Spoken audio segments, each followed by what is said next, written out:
Jasper the cat was a creature of routine and refined taste. He enjoyed sunbeams, naps on velvet cushions, and freshly opened cans of tuna. So when he started bringing home dirty, mud-caked socks, his owner, Clara, was utterly baffled. It began with a single grey athletic sock, dropped unceremoniously on the kitchen floor.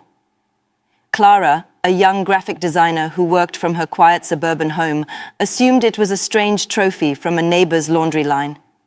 She threw it out, laughing at her cat's odd new hobby. But the next day another sock appeared, same type, same state of filth, and the day after that another. It became a bizarre daily ritual. Every morning Jasper would slip out through his cat flap and return an hour later, a dirty sock in his mouth, which he would deposit in the middle of the kitchen before meowing expectantly. Clara was no longer amused. She was concerned. Was he stealing? Where was he getting them? The socks were all the same type, suggesting a single unfortunate source. She tried to follow him once, but Jasper was too sly, disappearing into a labyrinth of garden fences and thick bushes. Clara put a collar with a bell on him, hoping to track the sound. The next morning, Jasper returned with the dirty sock as usual, but the collar and bell were gone. He was a determined, tiny sock thief. The pile of confiscated socks in her utility room grew to over a dozen. It was a collection of lost property that was becoming more of a mystery than a nuisance. One rainy Saturday, Jasper's routine changed. He returned not with a sock, but with a look of frantic urgency in his green eyes. He meowed loudly at Clara, a different sound from his usual, "I brought you a present" meow. This was a cry for help. He ran to the door, looked back at her, and meowed again, more insistently this time. He was not just announcing a delivery, he was demanding she follow. A shiver of apprehension went down Clara's spine. This was different. This was important. She pulled on her rain boots and a coat and followed Jasper out into the grey, drizzling afternoon. The cat led her with a newfound purpose, no longer sneaky, but like a tour guide on a mission. He took her down the street, past houses she barely noticed on her daily commute, and then darted down a narrow, overgrown alleyway she never knew existed.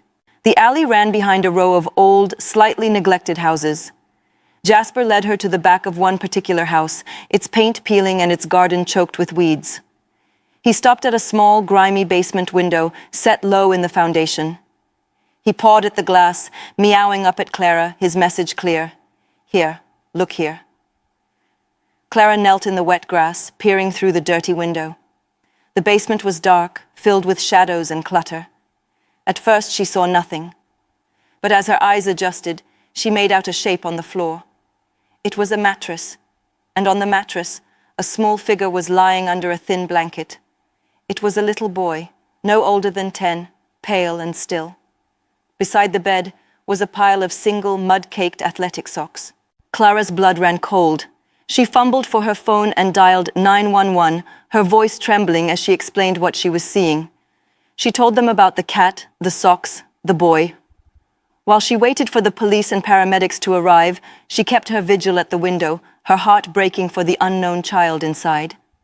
Jasper sat beside her, a silent, furry sentinel. When the authorities arrived, they had to force the back door open. They found the boy, conscious but weak and severely malnourished. His name was Finn. They learned he was living with his elderly grandmother, who had suffered a severe stroke over 2 weeks ago upstairs in her bedroom and was unable to move or call for help. She had passed away days ago. Finn, terrified and with no other family, had been trying to survive on his own, too scared to tell anyone what had happened. The socks were his. He had a whole drawer of them. He told the social worker that a little cat had started visiting him through the broken basement window. The cat seemed to be the only friendly thing in his lonely, terrifying world. One day, as he was crying, he threw a sock in frustration. The cat had picked it up and carried it away. The next day, the cat came back, meowing as if asking for another. So, Finn started giving the cat a sock every day. It was a game, a connection to the outside world.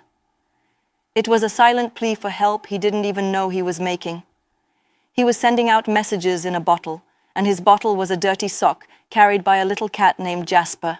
Finn was taken to the hospital and put into the care of social services. Clara visited him, bringing not socks but books and toys. And once he was settled in a safe and loving foster home, she brought Jasper to visit too. The reunion was a thing of pure beauty. The boy's face lit up, and Jasper, the sophisticated cat who normally disdained being held, curled up in Finn's lap and purred like an engine. Clara never looked at her cat the same way again.